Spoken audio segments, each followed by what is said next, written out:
What is up, you guys? My name is Madison. Welcome back to my channel. Welcome if you are new.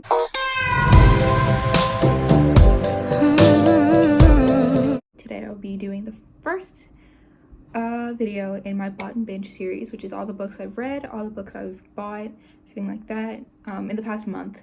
I do have my notebook with all the books I've read. I also have like different pages, but that's kind of just for me to look at, like different pages in my notebook for like my overall thoughts. But if I did that, it's gonna be super rambly. But I have bought 3 new books, DNF'd 1 and read 16. But I'm gonna start with the books I bought, then I'm gonna do the book that I DNF'd, and then I'm gonna get into the books I read. So let's just get started.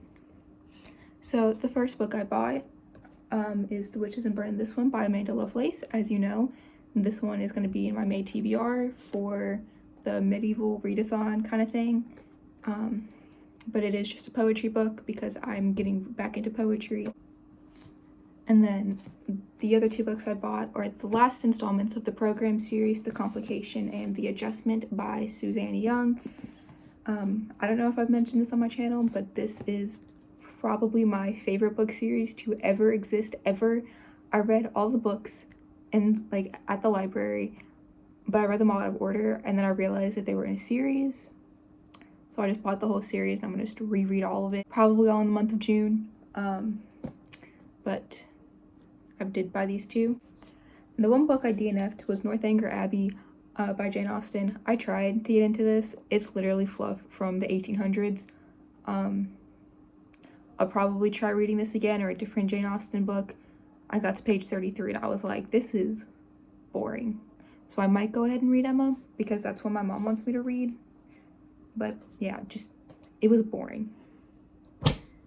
And now into the books I read. I'm going to start off with the series, or books in a series. So the first one I have is Isle of the Lost by Melissa de la Cruz. As you can see, I tabbed it. I did read this, or read some of it for the reading rush, and then I just finished it off because I literally had less than 100 pages left. This is kind of like the prequel to the Disney Descendants movie, and how Maleficent, Jafar, the Evil Queen, and Cruella de Vil's children became friends because there are no friends on the Isle. And then it shows Beauty and the Beast's son, Ben, trying to become king, and his struggles in that. But I do like this series, and I want to find the 4th book now that I know that there is a 4th book. The next book in a series is from the Notebooks of a Middle School Princess, Royal Wedding Disaster by Meg Cabot. I don't know how to say her name. This is based off of The Princess Diaries. This is the 2nd book in the series. I did read the first one at the library, so I don't have it, which makes me kind of angry, but it's fine. This just follows our character, or our main character, Olivia, and how she's starting at a new school and how her sister is getting married. The next book is the first installment of the Order of Darkness series by Philippa Gregory. It's called Changeling. It follows our main characters, Luca, and I don't know how to say her name. I really don't. I'm sorry. But it was really slow. And then it got to the end and I was like, great, now I want to read the rest of the series. But pretty much she's a princess, and her dad died, and then her brother scammed her into going to become a nun. He saved her. There was a werewolf story then, and that's why I liked it, because children are cute. The next one in a series, if you saw my last one, you know that I say that this is the first installment in a duology. The Princess Saves Herself in this one by Amanda Lovelace, which is a poetry book, and there's really not much more to it. I loved this. It made me so happy. And then the last couple of books in a series that I have are the first 4 Harry Potter books. Let's see. This is the first one. Harry Potter and the Sorcerer's Stone. it's definitely a first book in a series kind of thing. If you haven't read Harry Potter, pretty much it's a boy finding out he's a wizard and then going to a magical school and then going through all these challenges. Chamber of Secrets, again, if you haven't read Harry Potter, same boy who finds out he's a wizard in the first book, goes through challenges, tries to open the Chamber of Secrets, does it, fights bad guy. Prisoner of Azkaban, which is currently my favorite book in the entire Harry Potter series and in the entire Harry Potter movie series as well. Follows boy, finds his godfather, werewolf. And then the fourth book is The Goblet of Fire. I finished this yesterday.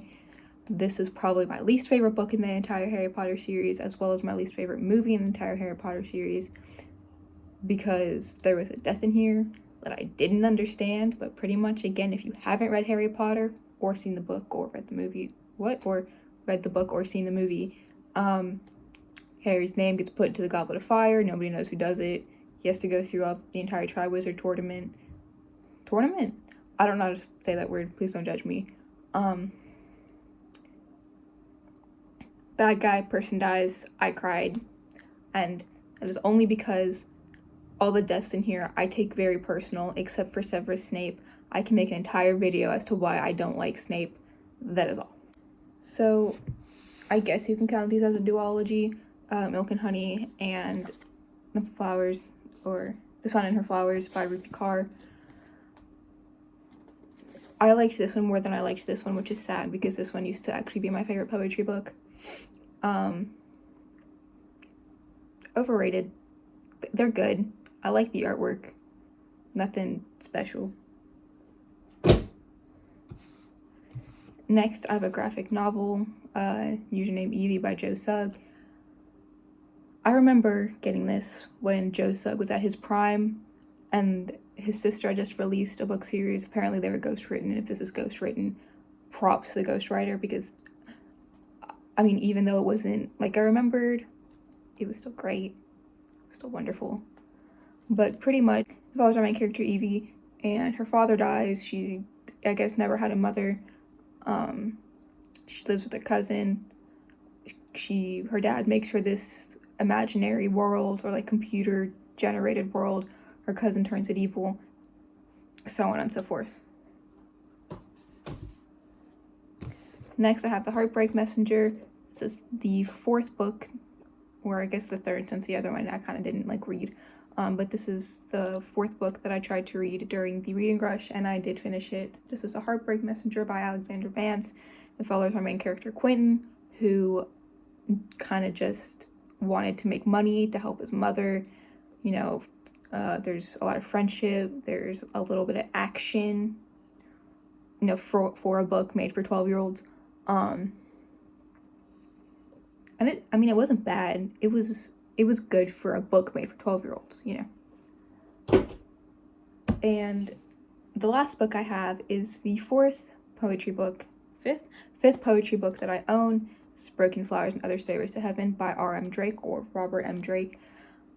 I want more of his poetry books. I loved this. It wasn't like I remembered it to be, but I love this, And it has different, pictures in it with poems on it, too.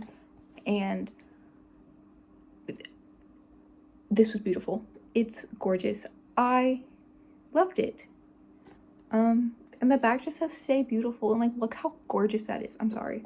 I'm fangirling over this. This was just such a good book. And the last 3 books that I read were all audiobooks. I do have one book that was an audiobook. Hang on.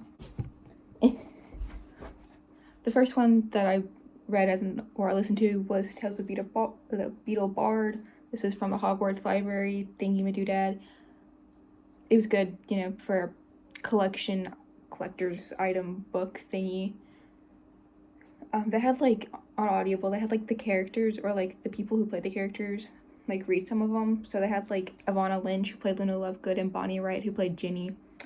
I thought that was pretty cool. The next one I read was Fangirl, and I took an entire page to explain why I didn't like it, but why I also loved it at the same time. Like, it was one of those books that, like, I couldn't get on board with, but I loved it so much. And it's just weird. Like, I'll read you some of my thingy-my-doodad.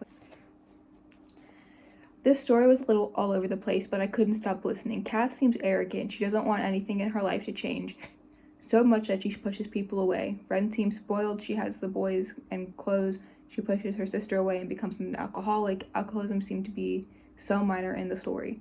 The father didn't seem to be getting the proper help, which seems to pick fun of mental health. Laura seems dumb. That's it. Levi seems easily persuaded. He could have had the best character development. Courtney seems manipulative and letting her friend get blackout drunk, then leaving her. Reagan seems stubborn and bratty. She could have had the best hard girl, soft girl friendship. Instead, she was hardly there. Then made fun of her friend. Nick seems like such a good character, but then he went downhill until he hit rock bottom. I was so mad at how that played out. Piper seemed like a teacher who openly picked favorites, who could do no wrong and didn't care about the others. I've had teachers like that before. The Simon Snow series could have been incorporated in a better way than just through Kath's fanfiction and putting it at the end of each chapter. Simon and Baz could have been a great way to represent the LGBTQ+ community. That's before I realized that Carry On a Wayward Son were books, okay? But they hated each other every time the Simon Snow stories or in her fanfictions were read. It's like having it put in only for having it and not genuinely caring about it. Yeah. That's what I thought about Fangirl. I am gonna try and read Carry On and Wayward Son. Anyway, but yeah, that's my thoughts on Fangirl. There was no other way to put it other than I couldn't stop listening it for the fact that I couldn't stop listening to it, and I don't even know why. But the last one I read was my favorite one out of all the books that I've read this month and probably this year. I don't know all the books I've read this year. The Golden Orchard by Flora On. It was so good. The plot twist was so good. The way the narrator read it was so good. I loved it. 5 out of 5. I loved it. It was beautiful. It was amazing. I loved the way it was written and told, and I really wish that there was a physical copy of it, but it's not. It's an Audible original, which sucks because I loved it and I want it and I want to be able to share it with people, even if they have no money. But it was just so good. Anyway, that's all for today's video. I hope you enjoyed. Make sure to like, comment, and subscribe down below. All my social media will also be down below, as well as my Goodreads, because I have one of those. And I will see you next time, whenever that may be. Bye!